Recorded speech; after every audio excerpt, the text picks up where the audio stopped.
রাত তখন বেশ গভীর। চন্দ্র নিজের শয্যায় গভীর নিদ্রায় মগ্ন।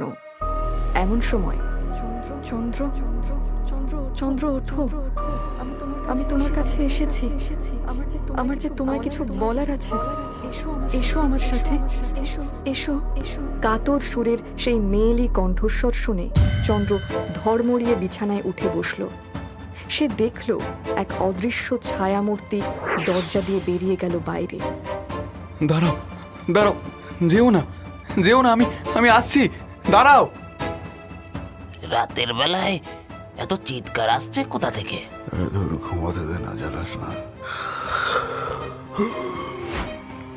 এ তো জমিদার বাবুর গলা। এ কি, এত রাতে উনি কোথায় যাচ্ছেন? জমিদার বাবু, জমিদার বাবু দাঁড়ান, কোথায় যাচ্ছেন?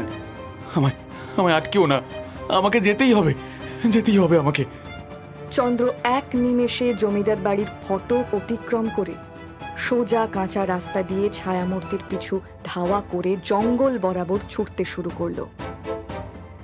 এত রাতে কোথায় গেলেন বলতো? আরে আমিও তো তাই ভাবছি। আমাদের জমিদার বাবুকে একা ছাড়া একদম উচিত হবে না। হ্যাঁ, চল চল। হ্যাঁ ঠিক বলেছিস, চল।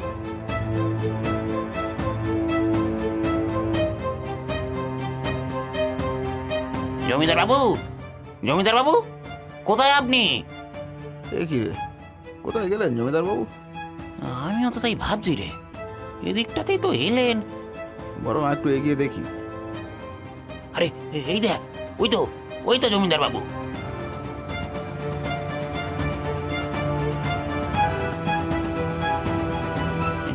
জমিদার বাবু, আপনি ঠিক আছেন? ও এসেছিল, ও আবারও এসেছিল। কে এসেছিল জমিদার বাবু? চারু, চারু এসেছিল আমার কাছে। ও ও আমায় কিছু বলতে চায়, কিন্তু ও যেন চেয়েও কিছু বলতে পারলো না। আস্তে আস্তে কোথায় একটা মিলিয়ে গেল। জমিদার বাবু, আপনি দয়া করে ফিরে চলুন। এই রাত বিরেতে জঙ্গলে থাকা মোটেও উচিত নয়। আমরা কাল সকালে এসে নিশ্চয়ই দেখবো। হ্যাঁ জমিদার বাবু, আপনি আপনি ফিরে চলুন। চারু, চারু।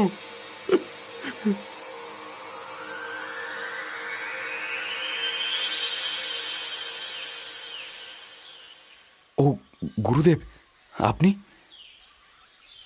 গুরুদেব, ও আবার এসেছিল। তুমি কি বৌমার কথা বলছো? আগে হ্যাঁ গুরুদেব। কিন্তু বৌমা তো কয়েক বছর আগে। হ্যাঁ হ্যাঁ, চারু কয়েক বছর আগে মারা গিয়েছিল ঠিকই, কিন্তু আমরা তো কেউই ওর মৃতদেহটা খুঁজে পাইনি। ও আমার কাছে আসে, আমাকে দেখে, ও আমাকে কিছু বলতে চায়, কিন্তু বলতে পারে না। বুঝলাম, ব্যাপারটা আমার খুব একটা ভালো ঠেকছে না। তার আগে আমাকে একটা কথা বলো তো, তোমার সাথে তো এরকম ঘটনা আগেও বেশ কয়েকবার ঘটেছে। যতবারই আমি চারুকে দেখতে পেয়েছি, ও জঙ্গলের মাঝখানে একটা বড় গাছের সামনে গিয়ে উধাও হয়ে যায়। আমি বুঝতে পারি ও আমাকে কিছু বলতে চাইছে, কিন্তু এত চিন্তা করো না, উপরে ঈশ্বর আছেন, সব ঠিক হয়ে যাবে। তুমি এক কাজ করো, তুমি আমাকে জঙ্গলের ভিতরে সেই জায়গায় নিয়ে যেতে পারবে? হ্যাঁ, আপনি আপনি যাবেন গুরুদেব? অবশ্যই যাব, তবে এখন নয়, সন্ধে নামলে আমরা সেখানে যাব। গুরুদেবের কথা শুনে চন্দ্রের মুখে সামান্য আশার আলো ফুটে উঠল। আর কতটা পথ বাকি চন্দ্র? এই তো প্রায় এসে গিয়েছি। ওই ওই যে বড় গাছটা দেখা যাচ্ছে, ওখানেই। যদি কিছু মনে না করেন একটা প্রশ্ন করতে পারি জমিদার বাবু? কি প্রশ্ন? আচ্ছা, আমরা এই সময় জঙ্গলে কি করতে এসেছি? আমি মনে করি কিছু প্রশ্নের উত্তর সময়ের হাতে ছেড়ে দেওয়া ভালো। এই বুড়ো একটু বেশি কথা বলে। ওই তো এসে গিয়েছি। এই এই বড় গাছটার সামনে এসে চারু উধাও হয়ে যায় গুরুদেব। চারু? চারু? না না না না না না না না, এই জায়গাটা ভালো করে খোদাই করো। যথাজ্ঞা গুরুদেব। রামু, ঘনশ্যাম, তোমরা দুজনেই খননের ব্যবস্থা করো এক্ষুনি। কেন, এই জায়গাটা খুঁড়ে কি হবে? আমার মনে হয় না এই জায়গাটার মাটি খুঁড়ে কিছু পাওয়া যাবে। বৃথা সময় নষ্ট। ঘনশ্যাম, আমি মুখে মুখে কথা বলা একদম পছন্দ করি না। যেটা বললাম সেটা করো। অপরাধ নেবেন না জমিদার বাবু। ঘনশ্যাম কথাটা খুব একটা ভুল বলছে এমনটা নয়। আর সবচাইতে বড় সমস্যা হলো, আমরা তো কেউই জানতাম না যে আমাদের মাটি খনন করতে হবে। তাহলে আগে থেকে নিশ্চয়ই কিছু মাটি খননের জন্য নিয়ে আসতাম। হ্যাঁ, তো কি হয়েছে? ওই জঙ্গলের প্রান্তে একটা বস্তি রয়েছে, ওখানে গেলে আশা করি ব্যবস্থা হয়ে যাবে। এত রাতে কি ওরা সব জেগে বসে থাকবে? এসব করে লাভ নেই জমিদার বাবু, বরং ফিরে চলুন, অনেক রাত হয়েছে। ঘনশ্যাম, তুমি আজকাল বড্ড বেশি কথা বলছো। কি করব না করব সেটা কি তুমি আমাকে শিখিয়ে দেবে? তোমাকে যেটা বলা হলো সেটা করো। রামু, তুমি যাও, কোদালের বন্দোবস্ত করো। যাক থাক গে জমিদার বাবু।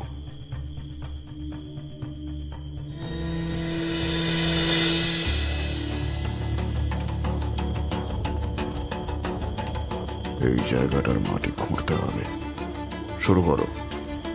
রামু কোদাল দিয়ে খনন শুরু করে।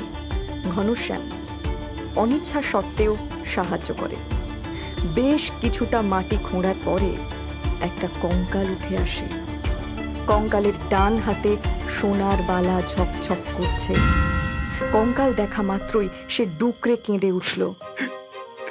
এ তো আমার চারুর হাতের বালা। বিয়ের প্রথম রাতে এটাকে আমি উপহার দিয়েছিলাম। কিন্তু এ কি করে সম্ভব?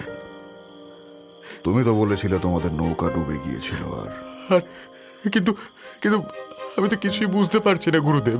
এখন একটাই উপায়, সেটা হলো চারুলতার আত্মার সঙ্গে যোগাযোগ স্থাপন করা। আপনি আপনি আপনি পারবেন গুরুদেব? আমাকে পারতেই হবে।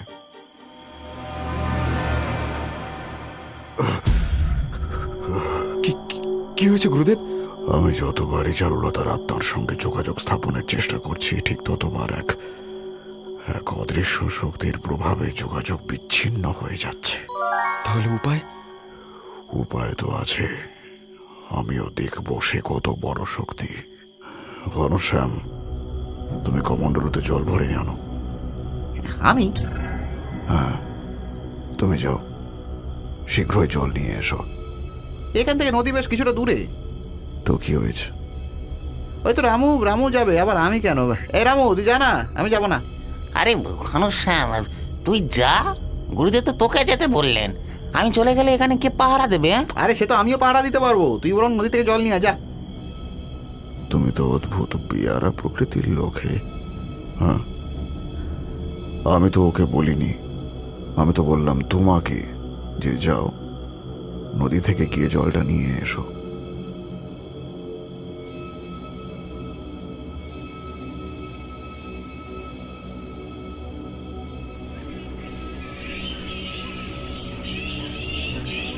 গুরুদেব, গুরুদেব, ঘনশ্যাম কোথায়?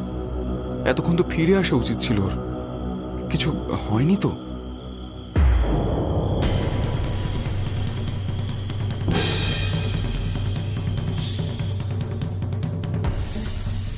পলকের মধ্যে ঘনশ্যাম চন্দ্রকে মারতেই চন্দ্র জ্ঞান হারিয়ে লুটিয়ে পড়ল মাটিতে।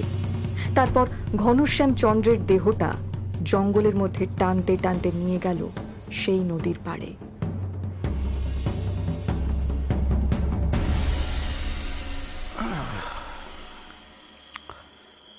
তো এতক্ষণ আপনার জ্ঞান ফিরলো জমিদার বাবু? সে কখন থেকে অপেক্ষা করছে আপনার জ্ঞান আসার। তুমি কেন করছো আমার সাথে এরকম? কেন কেন কেন আমার সাথে এরকম কেন? আমি তোর কি ক্ষতি করেছি? হ্যাঁ, ক্ষতি? আরে তুই আমার জীবনের সব থেকে বড় ক্ষতি করেছিস। তোর জন্য আমার জীবনটাই নষ্ট হয়ে গেছে। আমি আমি তোমার জীবন নষ্ট করেছি? কি কি করেছি আমি? আরে হ্যাঁ, তুই আমার জীবনটা শেষ করে দিয়েছিস রে। আমার ভালোবাসাকে আমার থেকে কেড়ে নিয়েছিস। ভালোবাসা? তুই আমার চারুলতাকে আমার কাছ থেকে কেড়ে নিয়েছিস। চারুলতা?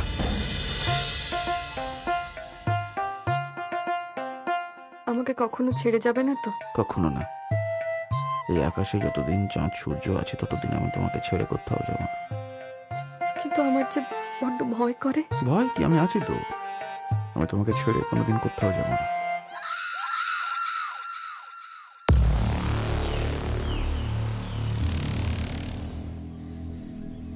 কিরে, কোথায় গিয়েছিলে? এই তো বাবা, একটু। এত আমতা করছিস কেন? যেটা বলবি স্পষ্ট করে বল। বাবা, আমি মধুর বাড়ি গিয়েছিলাম। বাবা, আজকাল এত বড় হয়ে গেছিস যে বাবাকে মিথ্যে কথা বলছিস। বিশ্বাস করো বাবা, আমি সত্যিই মধুর বাড়ি গিয়েছিলাম। চুপ! আর একটাও কথা না, আমি সব দেখেছি। ছি ছি ছি ছি! চারু, তোর লজ্জা করে না?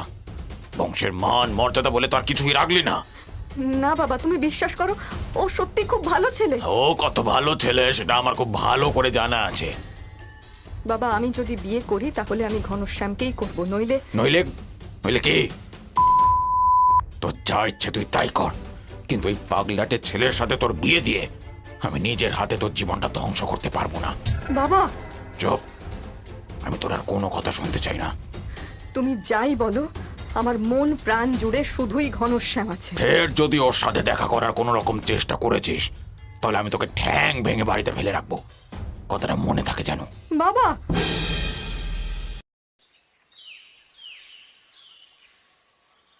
চারু আছে মন কাকা? তুই তুই এখানে কি করছিস? আমি একটু চারুর সঙ্গে দেখা করতে এসেছি, একটু ডেকে দিন না ওকে। না, ও বাড়িতে নেই। আসলে প্রায় 1 সপ্তাহ হয়ে গেল ওর সঙ্গে দেখা হয়নি, তাই ভাবলাম ওই শরীর টরীর খারাপ হয়েছে কিনা একটু খোঁজ নিয়ে আসি। এই, আমার আমার মেয়ের প্রতি এত কিসের পিরিত রে তোর? আমি একটু দেখা করেই চলে যাব। আমি আমার মেয়ের সাথে তোকে দেখা করতে দেব না। কেন? আমি কি করেছি? সেই কৈফিয়ত কি তোকে দিতে হবে? আমি চারুলতাকে খুব ভালোবাসি, সারাটা জীবন ওর সাথেই থাকতে চাই। আমি ওকে অনেক সুখে রাখবো, কোনোদিন কোনো কষ্ট পেতে দেবো না। তুই কি ভেবেছিস তোর মতন পাগলের সাথে আমি আমার মেয়ের বিয়ে দেব? আমি বেঁচে থাকতে সেটা কখনো হবে না। খবরদার! তুই কি আমাকে ভয় দেখাচ্ছিস নাকি? আপনি আমাকে পাগল বললেন কেন? বেশ করেছি, পাগল বলেছি। পাগলকে পাগল বলবো না তো কি বলবো? হ্যাঁ, কেন? আমি এমন কি কাজ করেছি যার জন্য আপনি আমাকে পাগল বলছেন? পুরো গ্রাম জানে তোর বাপ বদ্ধ উন্মাদ।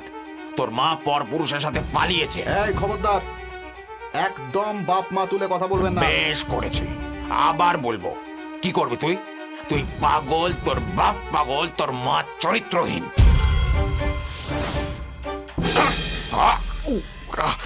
পাগল? হ্যাঁ? আমি পাগল? বাবা, বাবা কি হয়েছে তোমার?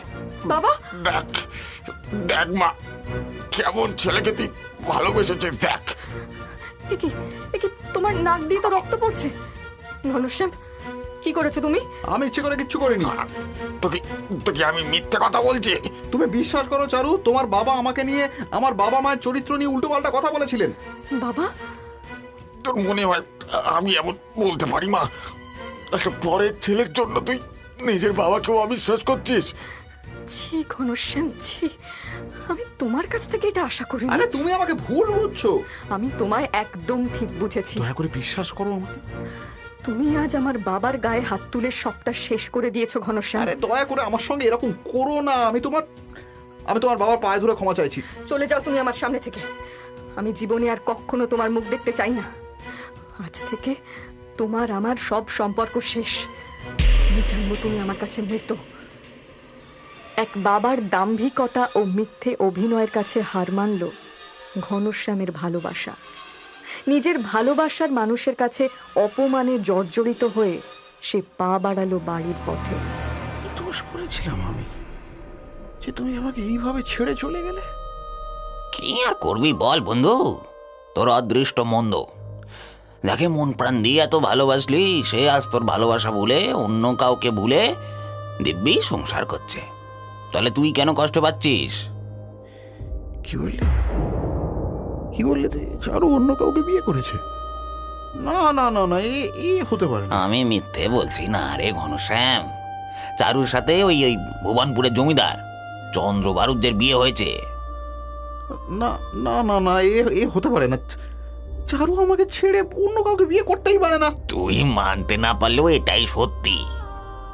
আমি কোনোদিন স্বপ্নেও কল্পনা করতে পারিনি চারু আমাকে এইভাবে ঠকাবে। শোন, তুই নিজেকে সামলা। এর বদলা আমি নেবই। সেই রাতেই ঘনশ্যাম ভুবনপুরের উদ্দেশ্যে রওনা দেয়। প্রথমে সে ঠিক করে চারুলতার শ্বশুর বাড়ি গিয়ে সে জবাব চাইবে, কিন্তু পরের দিন সকালে জমিদার বাড়ির ফটকের সামনে লাঠি সোটা নিয়ে পাহারারত লেঠেলদের দেখে সে নিজের মনে মনে বলল, তাড়াহুড়ো করে কোনো সিদ্ধান্ত নিলে হিতে বিপরীত হতে পারে। তাই এমন কিছু করতে হবে যাতে আমি এই জমিদার বাড়ির অন্দরমহলে প্রবেশ করতে পারি। এই কে তুমি? এখানে কি করছো? জানো না এটা জমিদার চন্দ্রের ভিটে? তোমাকে তো দেখেই গ্রামের মনে হচ্ছে না। করতে চাইছ? আগে আমি ঘনশ্যাম, অনেক দূর থেকে এসেছি কাজের খোঁজে। এখানে কোনো কাজ টাজ নেই, ভাগো এখান থেকে। এই দয়া করে আমাকে তাড়িয়ে দেবেন না, আমি একটিবার জমিদার বাবুর সঙ্গে দেখা করতে চাই। বাবু এখন ব্যস্ত আছেন, তুমি যাও এখান থেকে। এই আমাকে একটা কাজ দিন না, যে কোনো কাজ হলেই চলবে। ও তো আচ্ছা, মুশকিলে পড়া গেল। কি ব্যাপার, এখানে এত চিৎকার কিসের? দেখুন না জমিদার মশাই, এই লোকটা তখন থেকে কাজের জন্য এসে ঝামেলা করছে, বলছে নাকি আপনার সঙ্গে দেখা করতে চায়। ঠিক আছে ঠিক আছে, তুমি লোকটাকে উপরে পাঠিয়ে দাও।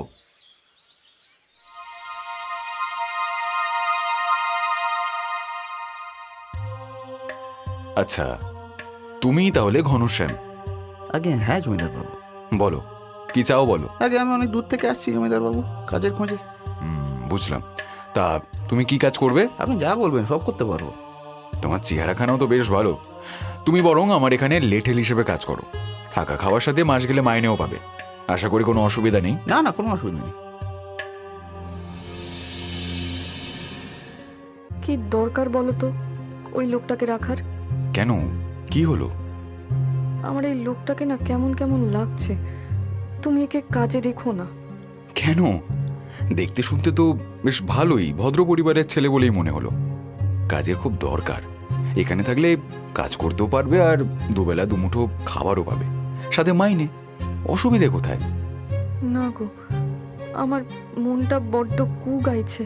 চিন্তা করাটা বন্ধ করো, দেখবে সব ঠিক হয়ে যাবে। আদৌ কি সব ঠিক হবে? মাঝে কেটে গিয়েছে 1 বছর। কালক্রমে নিজের কাজের দ্বারা খুব সহজেই ঘনশ্যাম জমিদার চন্দ্রের বিশ্বাস অর্জন করেছে। এখন দ্বাররক্ষী থেকে চন্দ্রের ব্যক্তিগত নিরাপত্তারক্ষীতে পদোন্নতি ঘটেছে ঠিকই, তাকে চন্দ্রের ছায়ার সঙ্গী বললেও বোধহয় খুব একটা ভুল হবে না। কিন্তু সে ভুলে যায়নি নিজের প্রতিশোধের কথা। জমিদার বাবু, আকাশের অবস্থা মোটেও ভালো নয়, মানে যে কোনো সময় বৃষ্টি নামতে পারে।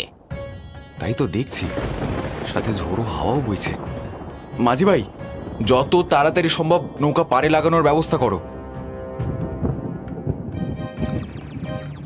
চারু, চারু, আমার হাতটা শক্ত করে ধরে রাখো। তুমি এক মুহূর্তের জন্য আমার হাত ছাড়বে না।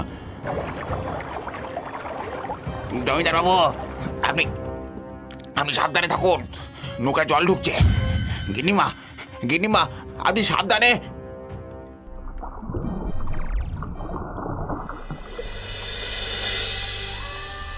চারু, চারু, চারুলতা, চারুলতা, কোথায় তুমি?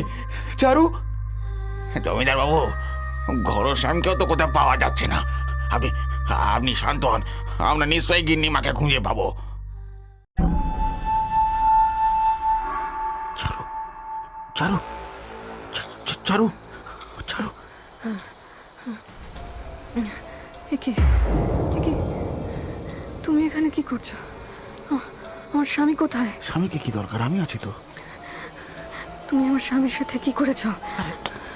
জমিদার বাবু মনে হয় রামুর সঙ্গে জলে ডুবে মরে গেছে। তুমিও নিয়ে চিন্তা করো না, এখন থেকে তুমি আর তোমার সব দায়িত্ব আমার। না না না না, কিছুতেই না। কেন নয়? তুমি আমাকেই ভালোবাসতে। চলো বরং আমরা এখান থেকে অনেক দূরে চলে যাই, যেখানে আমাদের কেউ খুঁজে পাবে না, শুধু তুমি আর আমি। আমার ঘেন্না হচ্ছে যে একটা সময় আমি তোমাকে ভালোবেসেছিলাম। ছি ছি ছি, তোমাকে তো নেমোখারাম বললেও কম বলা হবে। হ্যাঁ হ্যাঁ হ্যাঁ হ্যাঁ, আমি নেব খারাপ। তোমাকে পাওয়ার জন্য আমি এত বছর অপেক্ষা করেছি, আজ সেই সুবর্ণ সুযোগ আমি পেয়েছি। আমি তোমার সাথে কখনো যাব না। আজ এতগুলো বছর পর আবারও বলতে বাধ্য হচ্ছে, তুমি একজন পাগল, বদ্ধ উন্মাদ তুমি। নির্দিষ্ট একটা শব্দ শুনে যেন মাথায় রক্ত চড়ে গেল ঘনশ্যামের। 2 হাতে সে গলা টিপে ধরল চারুলতার। চারুলতা প্রাণপণ চিৎকার করলো, কিন্তু তার গলা দিয়ে একটা শব্দ বেরিয়ে এলো না। ধীরে ধীরে কমে এলো গোঙানির শব্দ। আর নিথর হয়ে গেল চারুলতার দেহ। পাগল, আমি পাগল। তুই তুই আমার চারুকে নরপিশাচ!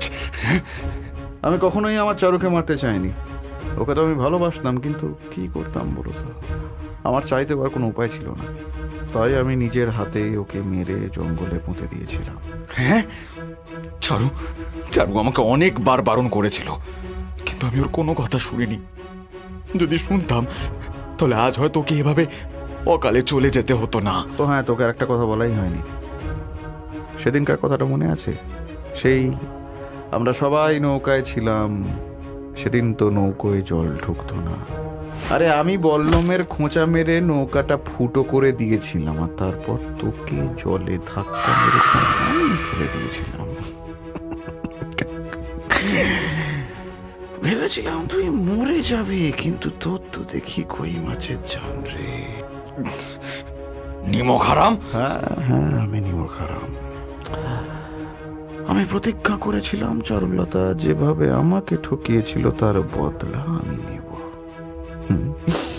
আমি পেরেওছি। তো একটা ছোট্ট কাজ বাকি আছে, তোকে মরতে হবে। না না, তুই তুই আমাকে কিচ্ছু করবি না। আরে না বললে কি করে হয়? না। না বললে কি করে হয়? তোকে তো মরতেই হবে। মরতেই হবে।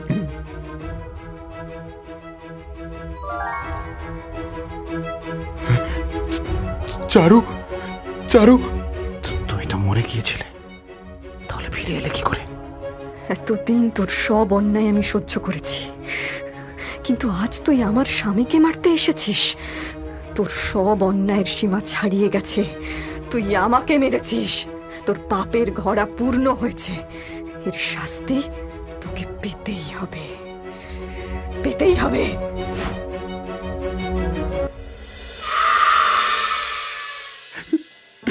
চারু চারু, আমি জানতাম না তোমার সাথে। তুমি আমায় ক্ষমা করো, আমি তোমায় সত্যিটা বলতে পারিনি। আজ আজ শুধুমাত্র শুধুমাত্র আমার জন্য তোমার। এতে তোমার কোনো দোষ নেই গো। চারু আর যে সময় নেই, চারু, এবার যে আমাকে যেতে হবে। আমি আমি আমি তোমায় আমি তোমায় কোথাও যেতে দেবো না, কোথাও না। এই জন্মে আমাদের মিল হয়নি তো কি হয়েছে, পরজন্মে নিশ্চয়ই হবে। আমি আবার ফিরে আসব তোমারই চারুলতা হয়ে। ভালো থেকো।